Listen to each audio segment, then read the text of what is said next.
আসসালামু আলাইকুম রহমতুল্লাহি ওবরাকাতু। তো আবারও একটা নতুন ভিডিওতে সকলকে আন্তরিক সালাম।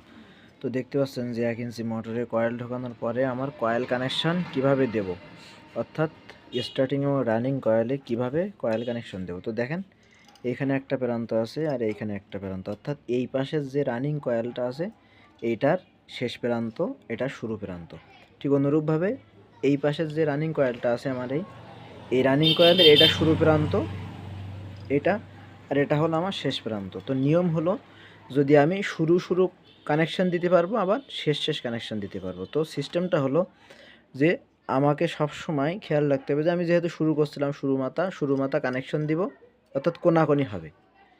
রানিংয়ের কয়েলের ক্ষেত্রেও ঠিক অনুরূপভাবে এটা শুরু ওটা শুরু, অর্থাৎ যে মাথা আপনি প্রথম শুরু করবেন সেই মাথার থেকে শুরু মাথা এই পাশের সেটের কয়েলের শুরু মাথা, অপার সেটের কয়েলের শুরু মাথা কানেকশন দিয়ে দিবেন। বাকি থাকবে শেষ মাথা, ওই দুইটা আপনি ডাইরেক্ট বাইরে নিয়ে আসবেন ক্যাপাসিটর বক্সে।